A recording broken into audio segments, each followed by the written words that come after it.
Again, for the Pledge of Allegiance. I pledge allegiance to the flag of the United States of America and to the republic for which it stands, one nation, under God, indivisible, with liberty and justice for all. These people say it here. Can't get my people even say it. All right, thank you. At this time, we will open up the first hearing and privilege of the floor. If anyone would like to address the board, please just state your name and address for us.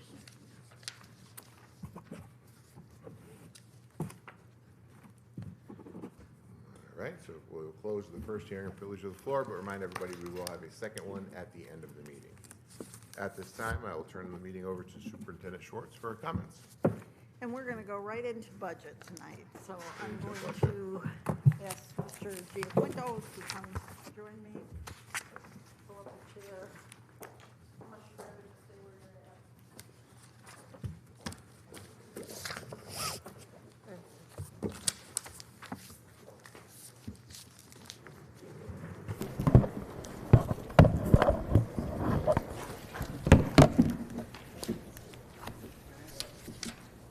You okay? You good? You good? Can you hear me if I just speak? Okay. Because if you give me this microphone, it makes me sorely tempted to sing. So I'm going to. All right, so we're going to start tonight with a review of our budget situation. And then I will be asking the board to talk to me about their thoughts in terms of negotiables and non-negotiables. I'm going to be relying on Drew to give me a little help in places financially as needed. So don't feel you have to hold your questions till the end. Feel free to ask as we go. Karen, are you clicking for me? I believe you have a clicker. I don't have a clicker, Karen. I have a microphone.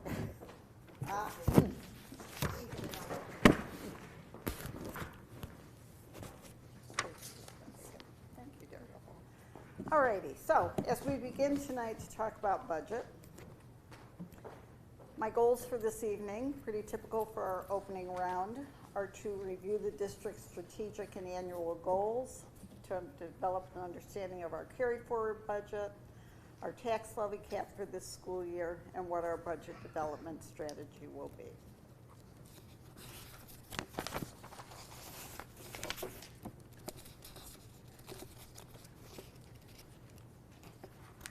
So we have 4 strategic goals in the district that cover everything basically that we do, so they are purposefully broad. They're in 4 categories: instruction, personnel, operations, and facilities. You've seen these before. Instruction is always our lead off. It's our most important thing, the most important thing that we do here, although certainly everything that we do is important to the mission, which is providing the programs for our students.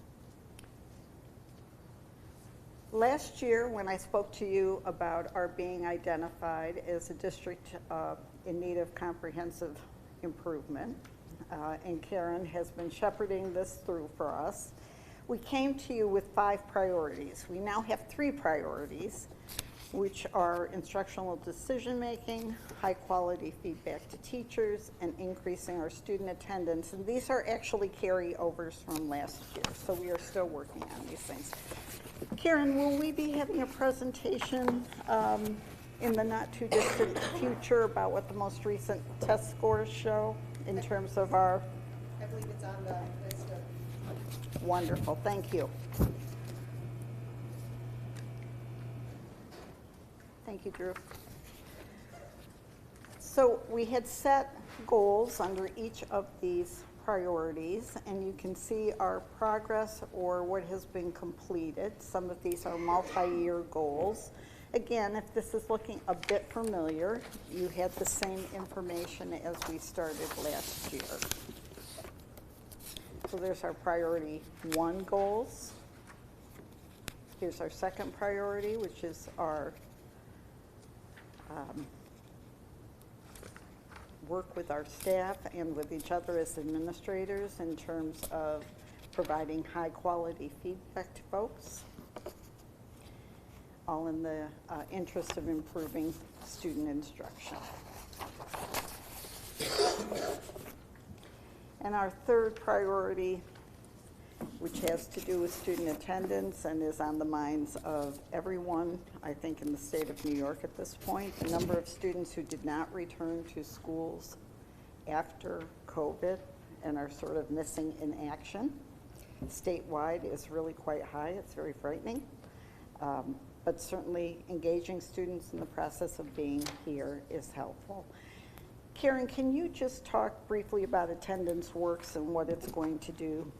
Sure. Attendance Works is a national clearinghouse, and what they do is pretty much what's on that bullet. They come in, they have a self-diagnostic tool that we will participate in this year that takes a look at your current practices, and it says where there are moments to improve immediately, there's short-term moments, and there's long-term policy around it.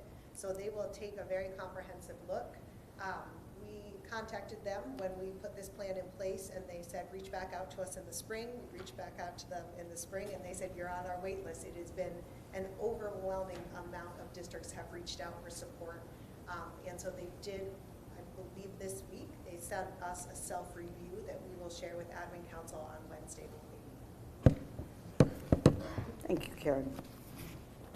So those are our instructional priorities this year. They are certainly not our only priorities in instruction, but they are the ones we are most focused on. In the area of personnel, there are ongoing things that we do every year, such as staff training, and then also as we move through our collective bargaining agreements, you can see there we're opening with 2 new groups. Our Local 766 and our Administrators Association. We had an employee assistance program. They withdrew from us because we weren't big enough. Drew got right on it, found a new EAP for us, so we will continue to assess the implementation of those services. We continue, as you heard at our last board meeting, to work on our diversity, equity, and inclusion efforts in the district. And Drew and his folks are working on implementing the COVID healthcare workers bonus program. In terms of operations, we will continue to try to find new and novel ways to recruit employees, particularly in transportation, buildings and grounds, aides and monitors positions, those hard to fill positions. These next 3 bullets are all things that we said we were going to do this year. So we've conducted a cohort survival study. We've presented you with that data. We're going to bring you updated information based on the information that Mr. Zotner has gathered about births in the county and in our area. I'd like to tell you it shows we're going to grow exponentially, but it doesn't.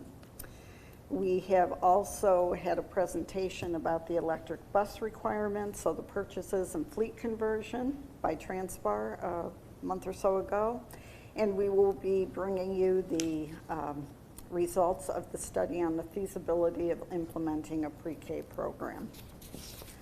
So we are moving right ahead on all of those. And in terms of facilities, we continue to work with BHBL. That's been a great partnership. What would you want to add to that, Drew? Transportation, shared transportation, we've been working tremendously.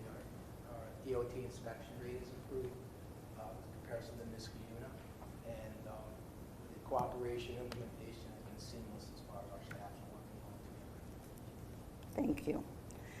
You know, we're still in the midst of our building project, the May 2021 approved project, so the work has continued through this winter and will be full on again in the summer, spring, summer.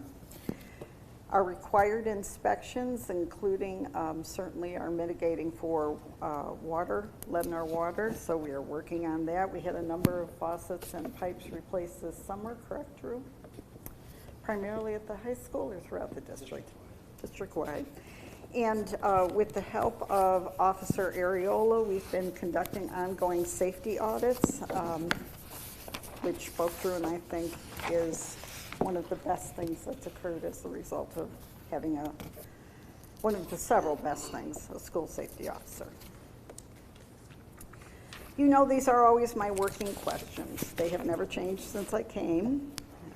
I always try to coach my thinking, even when there's lots of noise on the outside, about what is we want for students, how we can best achieve that, when we will know we've been successful, and what we're going to do if we're not successful. So last year's budget, or the year we are in, the 2022-23 adopted budget was just over 60 million, about 60.3. And you can see that our carry forward budget is 63 million, almost 0.2. And this represents what it's going to take to maintain everything that we presently do. So it just is simply rolling all of our current commitments forward. I say simply, I know how hard Drew and his people have worked on this, but it includes everything that we've done, what we know about contractual costs, benefits costs, utilities, fuel, and because we will have CARES Act 2 funding continuing in 22-23, we have been able to maintain our cybersecurity upgrades, our athletic trainer, and our school resource officer, and we're working to move that as well as our CRO, or community resource officer, to the general fund budget, because you know all of this grant money is going to sunset. Drew, would you add anything there? The CARES Act 2 is a three-part second phase. There's the ESSER 2, the GEARS 2, and the AirPlay 2. The ESSER 2 and the GEARS 2 sunset this coming fall. The airport runs another year, so we'll go to 2024. So some of the things up there are funded through airport, which helps us. And some of the things are sunsetting. That's the way the CARES Act 2 is implemented. The good thing is that we can absorb the athletic trainers, cybersecurity, and SRO into 23-24, fully funded by the grant. We've also built back some money into the general fund, so next year it's not such a climb to reach it. Last week, we let you know what the property tax levy limit calculation was for the district. We'll talk about that this evening. You know my concern, because everybody talks about the 2% property tax cap, but every school district's tax levy limit is different based on the factors in the 8-step formula. So just some general things to remember, including that if you chose to go out over the cap, we would need a 60% majority vote. A couple of more things, again, not new information to you, just reminders. We deal with this once a year at budget time. So some things don't count against our tax cap, some things do. Each school determines their tax levy limit. That's why it's different across the region, even though it's called the 2% tax cap. Drew, do you want to say anything about the tax levy limit at this point? So for 2023-24, the maximum allowable tax cap is 4.33%, which is more than the 2%. The last board meeting, I explained the allowable exclusions, the debt service, and the pilots went down. That helped our room above the cap. So we're going out right now in the first draft at 4.08. That leaves you 81,000 below the maximum allowable tax cap. And we're going to give you some historical information about the last 10 years, but we would just want people to remember that last year our tax cap was 1.62%. We were under the 2%, and that the tax levy and the tax rate are not equivalent numbers. So knowing that we have 4.33 as our tax levy limit does not indicate what a tax rate would be, which actually isn't even set until August. Drew, do you want to talk at all about the target pilot? The target pilot will sunset at the end of 2022-23, and that property will move on to the tax rolls. So our assessed value is going to go up by $11 million. They are grieving it. We'll go up by 11. That'll generate double the revenue that we were getting from the pilot compared to a full assessed property. That's the primary reason why a tax rate will be 3.17 and the tax levy is 4.85, because the assessed value will go up. So let's take a historical look at things. So this is the last 10 years, 2013 through 2014, our spending increase, our tax rate increase, and our tax levy increase. And I highlighted 2015, 16, 16, 17 because we were able to go negative on the tax rate, which we're always very proud of, and maintain programs. Does that mean everybody has everything they want? No. But I think it speaks to how hard we work to make sure that what we ask our community to support is reasonable. And here, that's that same information moving forward. You'll see that in the last 10 years, there's 3 of those 10 years we were able to actually go negative on the tax rate. But the line I'd like you to take a look at is the average line. That's our average spending rate for those 10 years, our average tax rate increase, which has been at or under 2, and our tax levy increase. So when you look at what we've got there right now, again, we're within the cap as determined for our district. But you can see that if on average our spending increase is about 2.28, that 4.85, and still being under the cap is pretty darn amazing. But it's also out of whack to what we typically see. Drew, would you say anything else about that? It's a great chart. It's a beautiful chart, thank you. Okay. We want to talk to you a bit about fund balance utilization because this is something our district is heavily reliant on, is the use of fund balance. And you've heard me refer to fund balance as the donut. And so once you use it, you have to fill that donut again the next year. That's almost like, not almost, that is starting in the hole. So we're always coming from behind.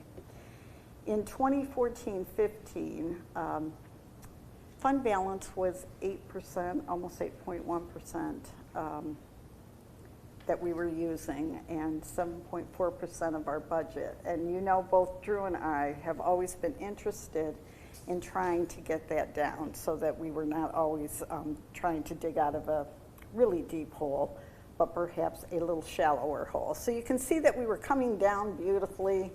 I always had 4 in my mind. 4% would be a beautiful thing. And then in 2019-20, we started back up again. This year we're predicting we would use 6.4% of budget would be fund balance. You know the reliance on fund balance. The problem is if you can't replace it, if you can't make that money up, so to speak, then that becomes, and you face this in other years, when we have to start talking about what we can't hold on to. Would you like to add anything? So here are our revenues. Revenues for this year, 22-23, and revenues for the coming year, 23-24. Drew, could you talk a bit about state aid, especially the set-aside? State aid, as we discussed at the last board meeting, is going about 9%, which is about 7% more than our historical 2% trend. The reason is inflation was over 8% this year, and our building aid went up because of the $12.8 million project coming out. So it's kind of an abnormality this year at 9%. We are fully funded under the foundation aid formula, so we really got the minimum of what we're supposed to because the CPI comes into play in that. So I don't expect to see 9% next year.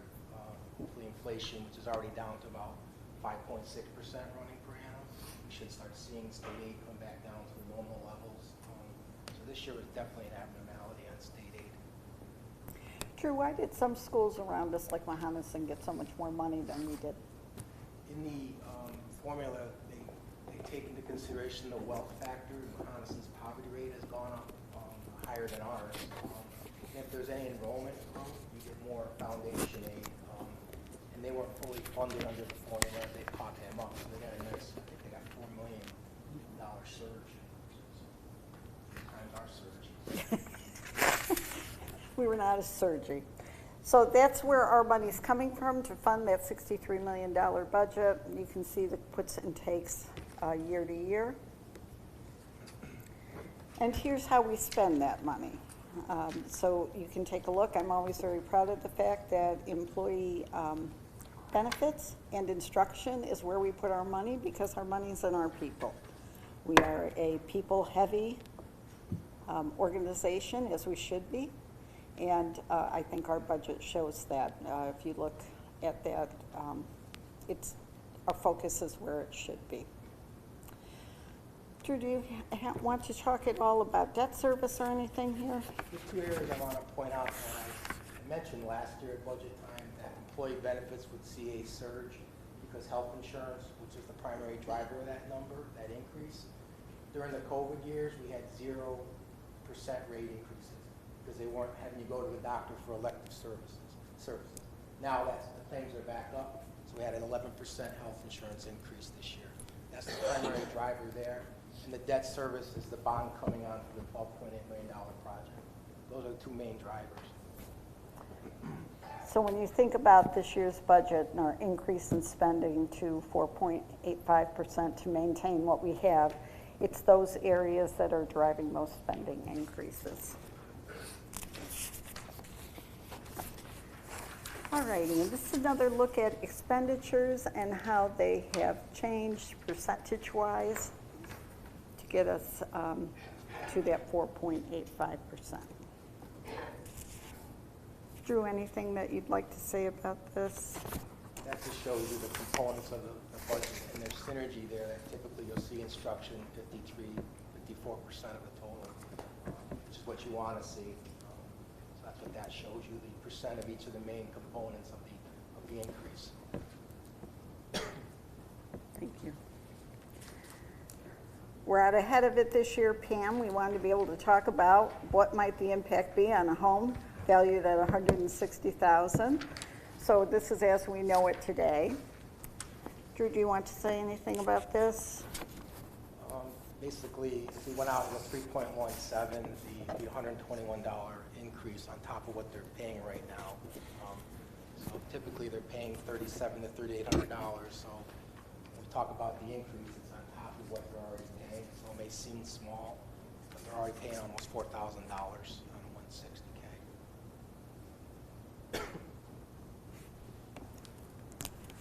This is not something we have shared in the past, but I thought would be helpful because one of the conversations we often have is about wanting to do more for students, wanting to provide more services, wanting to provide additional opportunities, whether they be in the areas of counseling or programmatically. So I wanted to show you what has happened the year prior to COVID, where we were, and what we have added to get to where we are right now. So I've broken these out by category. So if we look at this first category, those are basically our instructional people. And you'll see that back in 2019-20, there was no such thing as a floating sub. We now have floating subs in the district. Part of that is because it is so hard for us to get substitutes. So floating subs come every day. They report to work. They never actually, I shouldn't say never, they don't necessarily know where they're going to be for that day, who they'll be covering for, but we know that they will be here and available to us. So that has been very helpful. I also want to commend my administrative team because they have gotten used to and will call one another to see if someone's got extra hands who can come to their building if they're short-handed, and that's been helpful. Certainly not perfect solutions. There are many days we can't fill openings. We are not alone in that. That is certainly regionally what everybody's feeling. So if you look at those areas, guidance, psych, social work, general education teachers, or special education teachers, and our floating subs, we were at 242.3. In 2019-20, we're at 248.3. 6 additional staff members, it's a change of about 2.48%.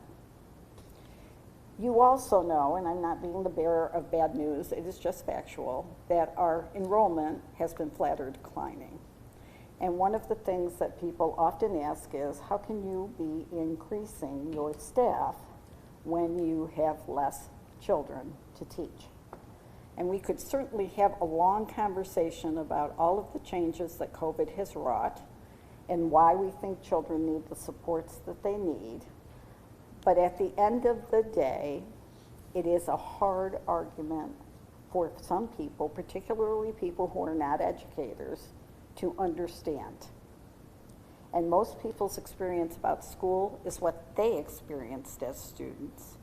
So if they came up when classes had 25 or 30 kids in them, and they see some of our class sizes at 18 or 16, and say, really? I mean, really? You have classes that small? Yep, we really do, and there are reasons why we do. So then we talk about our TAs in special education and our general ed teaching assistants, and you can see we're up 3 there. And then our teachers' aides, nurses, so total direct support staff, we're up a little bit there. And overall, we're up 10.5 positions in total direct student support. So that would be teachers, teaching assistants, counselors, all of those folks. What I would call our certificated people primarily. So we have added a chunk of positions during the last 2 years. Then we take a look at administration. We went from 4 central office administrators to 5 because we hired an IT director of our own. We went from 14 building administrators to 15. We have a trans director now, so a net increase of 3. Do you want to say anything about any of that, Ron? No, say about that. Okay, now you can see I'm into the colors. So now we see, when we look at our drivers, in 2019-20 we had 28. We're down to 23 drivers, delta of 5. Those of you as parents who might have gotten the call saying, we can't pick your child up today, this is part of our problem. You know that there's a national bus driver shortage. We're also down trans aides. Secretarial, management confidential, we've had open positions that we've been able to fill. So although we are not entirely there, we have a number of people who are working provisionally right now, meaning they have to sit for this county test when the test finally gets offered. But we are in better shape there. We have a decline in monitors. And so if you look at our total non-direct support staff, there is a decrease there. And again, if you think about what those positions are, our cafeteria monitors, our playground monitors, our transportation people, our aides on buses, our aides in classrooms, school districts everywhere are having trouble recruiting into those positions. We are not odd in that regard. We wanted to share with you, as we always do, what our pro forma is in terms of hiring this year. So we're saying we're going to hire at step 8 most likely. So you can see what a step 8 looks like. And then teaching assistants is running to the right of that. So you can see what step 8 is. That's step 1 for a teaching assistant. And then you can see what the additional costs are there. And then it's important to remember that there are benefits on top of those costs. So for a step 8 teacher, it's about $10,400 in benefits. For a teaching assistant, it's $4,500. That tells you what the fringe is as a percent of total cost and as a percent of salary. But that means that that step 8 teacher, no, we're not doing that. Okay. Who started out at $56,027 really is costing the district $78,365. So it's always important to me that people understand we have some of the best benefits, bar none, in public education, and we have to recognize there's a cost to that. It's not good, it's not bad, but it's real. So I point that out. So my budget development strategy is not a whole lot different than it's ever been. We're going to gather information tonight from you about your negotiables and non-negotiables. I'd ask you to be mindful of our strategic and annual goals, and remember that although there are lots of wonderful things we might want to do, we are moving in a direction, which doesn't mean we can't talk about other things, but we want to keep focused. We want to begin with the mandates in mind. For example, tutoring.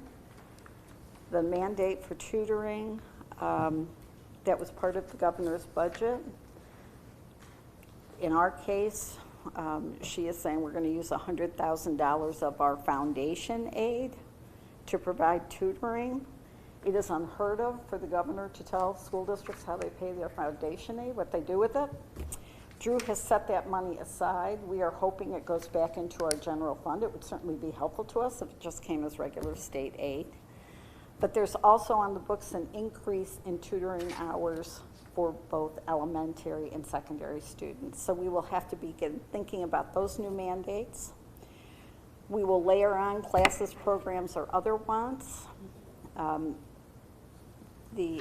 Certainly the admin team, folks here understand if you come to me and you want something, I expect that you are thinking about how we're going to pay for that something, so the give to get.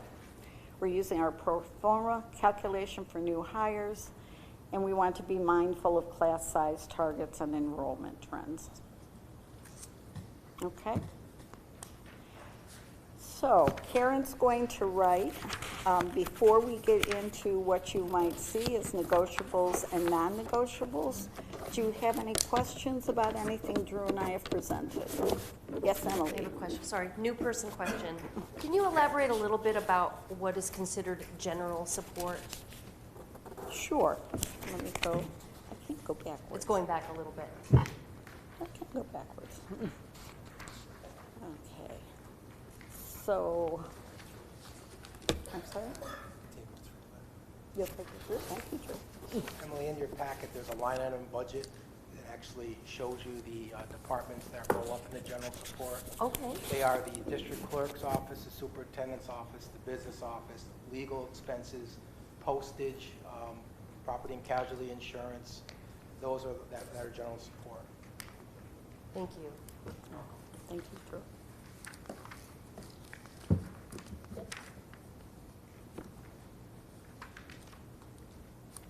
Anything else at this point?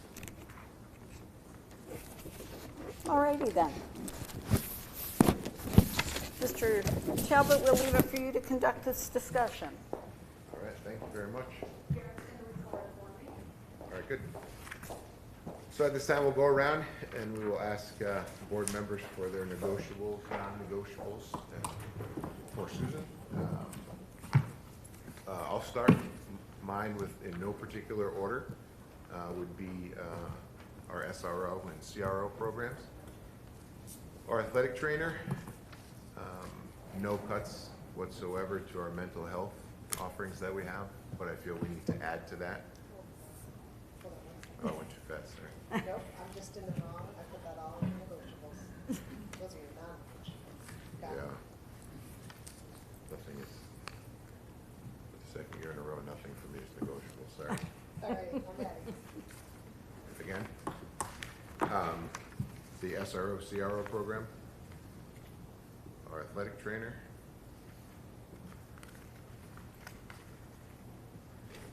and nothing from, correct, yeah, from mental health, and actually, I feel we need to add to that if possible. Sam? Ditto. I've been very pleased with those things that Kyle just said, that being able to add those, I think has made such a positive difference in our district. And to me, they've proven to us how important they are.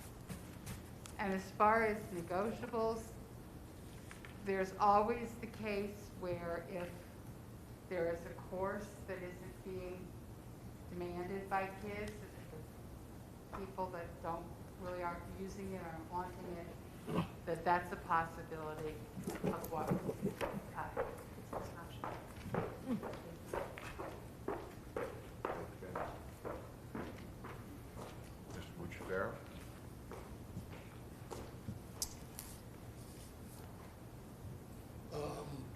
obviously mental health is a non-negotiable for me. I think the SRO, CRO, I think we need another half. I think we need to have 2 of them in school with as many buildings as we have. The athletic trainer, I don't know as much about it, but I trust you folks all that have pushed for that and agree with that. I think as our population declines, we're gonna have to look at our class size in various schools and see how we can make that work. I hate saying we gotta increase our class size, but I think we have to review it from a perspective of where's our population decreasing the most, or I don't know what term to use, but what areas of our district are losing school-age children compared to the other areas. Thank you. Greg? So I had pupil services as my first non-negotiable.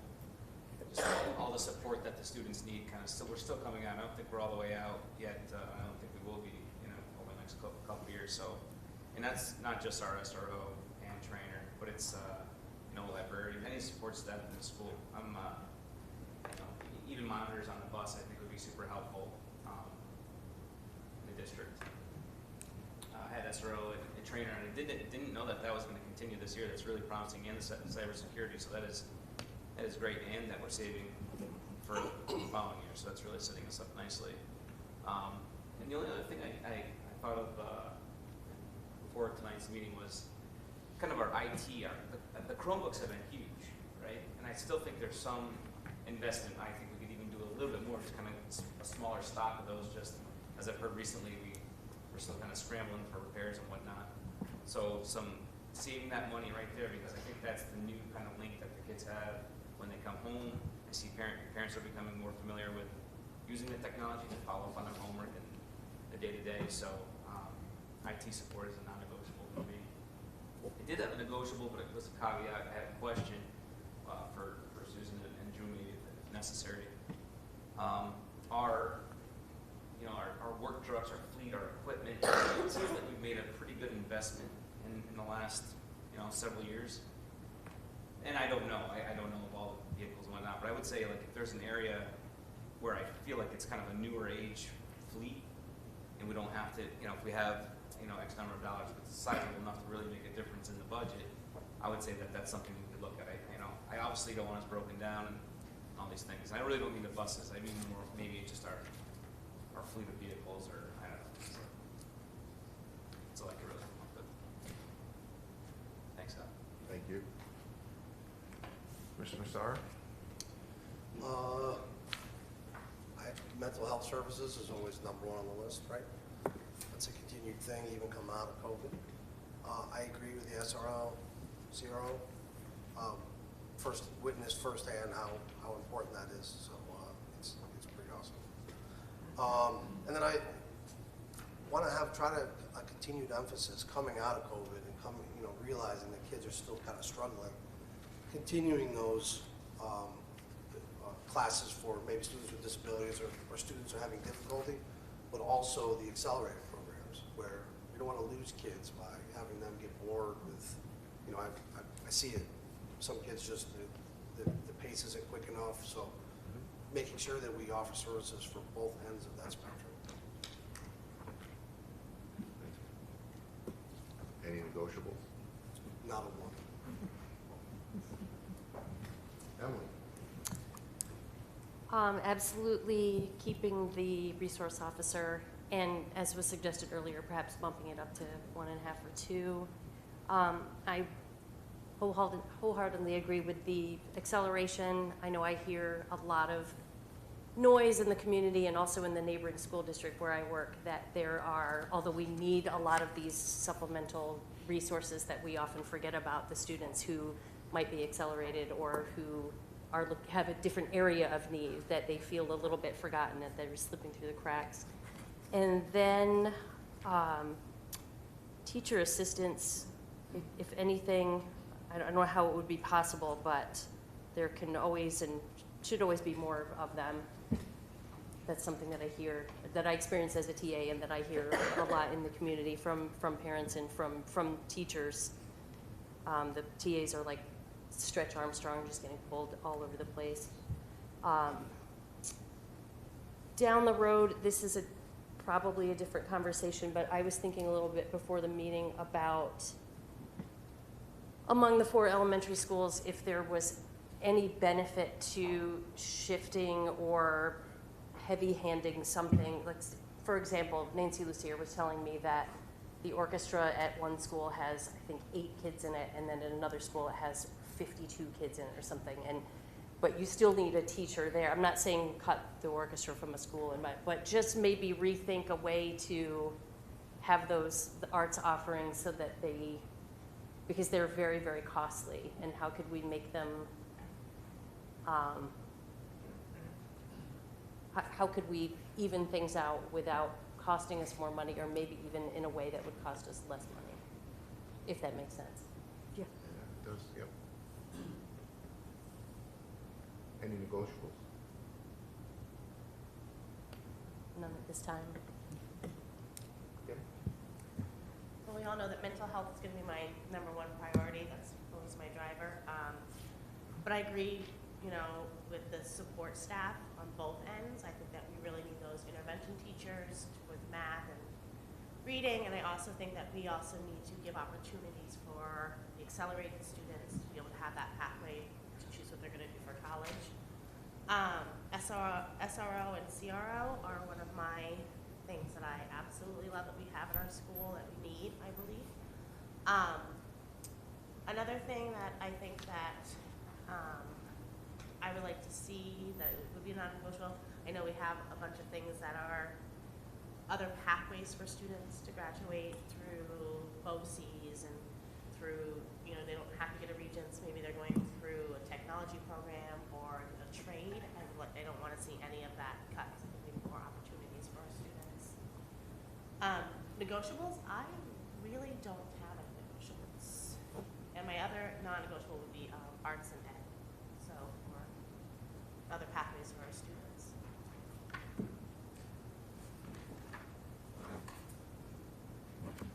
Great, thank you. Does anybody else have anything else to add? Yes, sir? Not only when I mentioned mental health, it's not only for our students, as critical as that is, but I think we need to have a high-quality EAP program for mental health for our staff. That social, emotional, mental health is like, I think we're all kind of on the same page on that.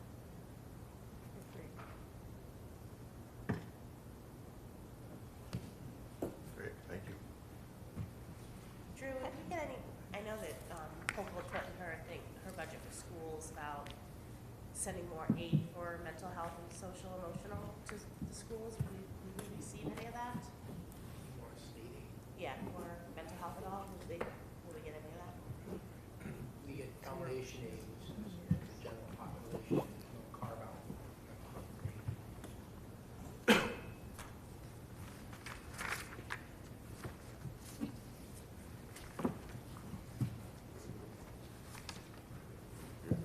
Thank you.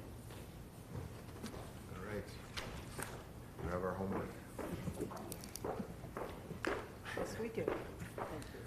All right, as we move on, item number 6, if I can get a resolution for the school bus purchase. I'll make a motion for the resolution, school bus purchase, proposition number 2 for approval. Second? Second. Thank you, Dave. Anyone have any questions? Did we notice a significant increase in cost per bus over last year? Last year we did 372, right? Was it similar price as last year? Similar price, just the electric buses are 3 times as much, so. But these aren't electric buses? No. Great, no, that was my question, just curious. So it's about, is it fair to guess like 130,000 for the 72, 100,000 for the 57, and maybe like 55 for the Suburban? Give or take, yeah. Approximately. Yep.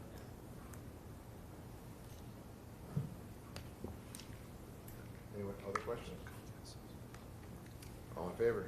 Aye. Anyone opposed or abstain? So moved. Let's see. We can do resolutions, if we choose to, the donation, accept gifts. Resolutions 7, 9, 10, 11, 12, and 13. If the board please make a motion on those. I'll motion that we accept resolutions 7, 9, 10, 11, and 12. Donations from the Air National Guard, from Glen Warden Elementary PTA, from Maria Maynard for the gifts towards Maria Maynard Scholarship Fund, as well as the donation for the Mike Mortensen Scholarship Fund, and donation from the Regional Food Bank as submitted. Thank you, Rick. Second. Thank you. Questions, comments? Are we not adding 13? Yeah, we could have added 13. Okay. Dave wanted to do one, so I wanted to leave one for Dave. Right. Oh, We have to go back to 8 though, too, so I didn't forget you, Dave. Any questions? All in favor? Aye. Anyone opposed or abstain? Thank you. So moved. A motion on resolution number 8 to increase the debt service reserve fund. A motion to increase the debt services reserve fund? Thank you, Kim. I'll second. Thank you, Rick. Questions?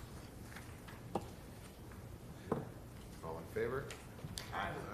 Anyone opposed? So moved. I get a motion for resolution number 13 to accept and appropriate gift and donation. I'll move that we accept and appropriate the gift of donation for the Ryan M. Salamone Memorial Scholarship as written. Thank you, sir. Second. I'll second. Thank you. Questions? All in favor? Aye. Anyone opposed or abstained? So moved. Motion for communications. I'll move communications A through D, pointing out with congratulations and sadness that we approve the resignation of Karen Swain effective the last day of school this year. I'll move staffing 1 through 10 and placing the students with disabilities as submitted. I'll second. Thank you. Any questions? All in favor? Oh, hang on. Do you have a question? I was going to see if we could withhold the. Yeah, I think many of us have tried, but I don't think that's that'll be possible. But thank you.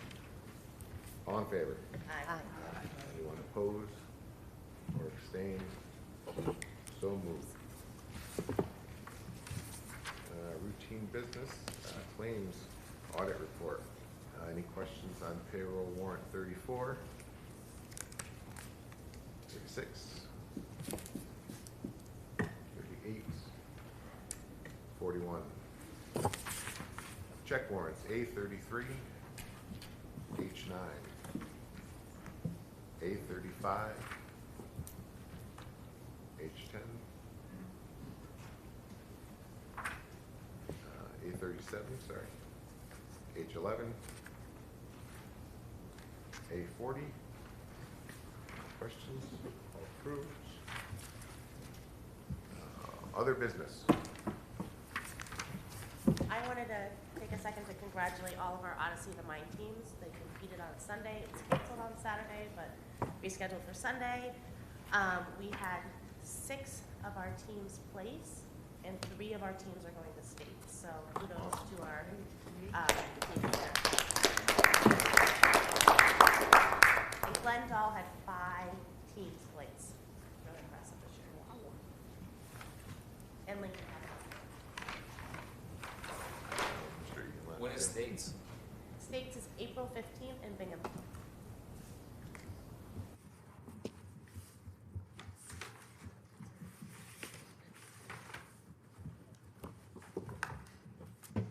Anyone else have any other business? All right, at this time, we'll open up the second hearing and privilege of the floor. If anyone would like to address the board, please again just state your name and your address.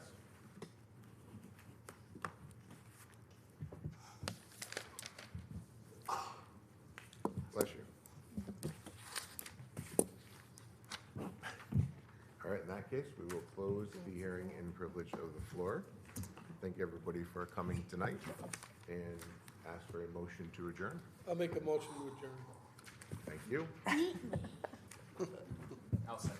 Thank you, sir. All in favor? Aye. Anyone opposed or abstained? Thank you all. We'll see you next week.